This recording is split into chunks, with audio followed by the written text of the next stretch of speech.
Ini maaf-maaf, kita sekarang ini melihat penzaliman yang entah terencana atau tanpa direncanakan. Umat Islam menzalimi umat Islam sendiri.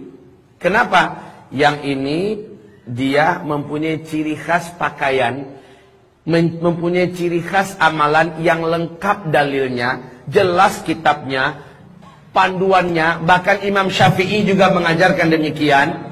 Sementara kelompok ini, yang satu ini, dan mereka mayoritas, mereka menganggap itu tidak ada. Atau dianggapnya yang ini adalah ciri khas Wahabi, ada pada dia. Akhirnya dia dikucilkan, dia dimusuhi, dia dibuang. Padahal kalau maulah jujur dan terbuka, yuk buka kitab fikihnya Imam Syafi'i. Lihat, ada nggak amalan mulai dari fisiknya sampai kepada sholat dan semacamnya, ada nggak di mazhab Syafi'i? Ada semua. Lalu kenapa mau dibodoh-bodohi? Rata-rata kaum muslimin hari ini nggak paham apa itu yang Wahabi, Pak. Kalau kita kembali pada kasus pembahasan Wahabi. Lalu sudah kebakaran sendiri. Asal dengar Wahabi, sudahlah. Asal dengar istilah Wahabi, seolah itu kayak sekte Syiah begitu loh. Saya juga benci dengan Wahabi.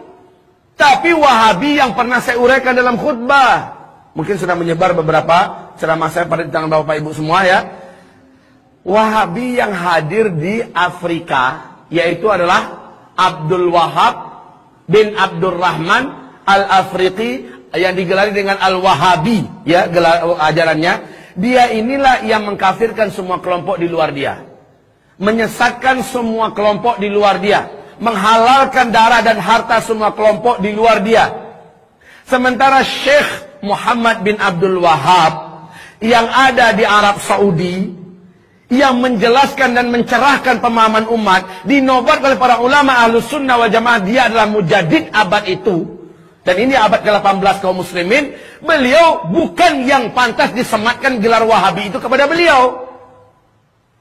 Saat saya duduk-duduk dengan Syekh Tengku Zulkarnain, sekretarisnya, sekjennya MUI, beliau menjelaskan banyak amalan-amalan yang dijelaskan oleh para ulama-ulama, bahkan oleh Syekh Muhammad bin Abdul Wahab itu sendiri. Amalan itu diamalkan oleh saudara kita yang ada di NU.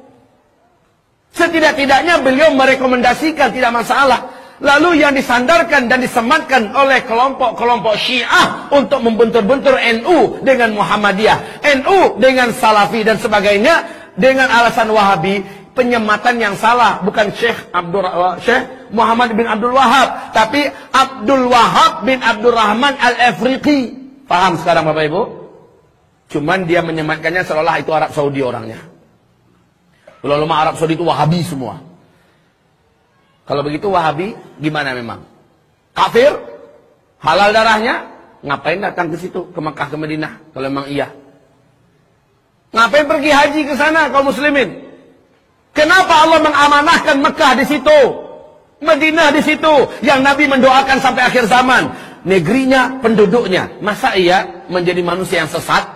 Kan cara berpikirnya sudah dikotori oleh orang Syiah, Pak. Saya menyalahkan Syiahnya. Saya menyalahkan Syiahnya. Sebab apa? Istilah Wahabi ini sengaja dibangkit-bangkitkan kembali oleh kaum Syiah. Musuh kita yang nyata adalah Yahud. Musuh kita yang nyata adalah Nasara yang memerangi Islam, yang di bawah payung PBB dengan Amerikanya. Musuh kita yang nyata pada hari ini adalah Syiah, yang dipimpin oleh Iran di seluruh dunia. Ini musuh kita yang nyata. Jelas siapa di hadapan kita.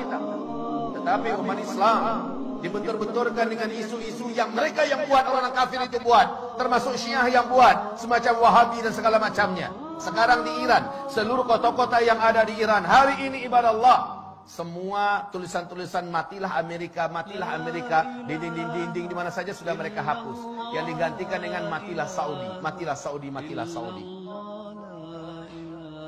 Lalu orang-orang muslimin di seluruh dunia, termasuk di Indonesia, berhasil dibakar dan disulut dengan isu Wahabi. Wahabi yang disematkan kepada Saudi. Disematkan istilah Wahabi ini kepada ulama-ulama yang bersumber dari Saudi. Ketahuilah hamba-hamba Allah, ini fitnah. Hari ini sekali lagi, isu tentang Abdul Wahab bin Abdurrahman Al-Afriqi di abad kedua dari kelompok komunitas Khawarij yang menganggap kelompoknya saja yang paling benar, di luarnya sesat seluruhnya. yang mengkafir-kafirkan orang, membidah-bidahkan orang pada abad kedua Hijriah bukan Syekh Muhammad bin Abdul Wahab At-Tamimi yang ada di Hijaz, bukan. Ini jelas mujaddid. Tetapi umat Islam ini dengan dalam buku yang ditulis oleh Muhammad Novelis, Zionis dan Syiah bersatu menghantam Islam. Ternyata istilah Wahabi-Wahabi yang harusnya di abad kedua yang muncul itu, si Khawarij itu, ini yang dihidupkan dan disematkan kepada Syekh Muhammad bin Abdul Wahab. Dan ini tidak benar, ini batil. Syekh Muhammad bin Abdul Wahab adalah seorang mujaddid, ulama Ahlus Sunnah wal Jamaah. Lihat seluruh bacaan-bacaan yang ditulisnya. Lihat seluruh gubahan-gubahannya. Lihat seluruh penyampaiannya. Sama dengan yang ada pada umat Islam pada hari ini. Baik yang dipakai dan diamalkan oleh NU. Baik yang diamalkan dipakai oleh umat Islam yang ada di Muhammadiyah. Baik yang dipakai oleh Ahlussunnah wal Jamaah yang ada di mana-mana. Tapi yang ditulis, yang diucapkan, dilafazkan oleh sang Khawarij abad kedua Hijriah, yakni Abdul Wahab bin Abdul Rahman. Ini dia yang sesat menyesatkan. Tapi orang-orang Syiah menyematkan ini kepada Syekh Muhammad bin Abdul Wahab. Inilah kebatilan yang nyata. Lalu umat Islam sekarang mau saja percaya dan dibentur-benturkan.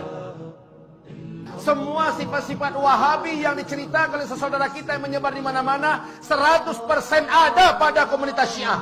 Semua sifat-sifat yang ada pada Wahabi-Wahabi itu ada pada Syiah seluruhnya.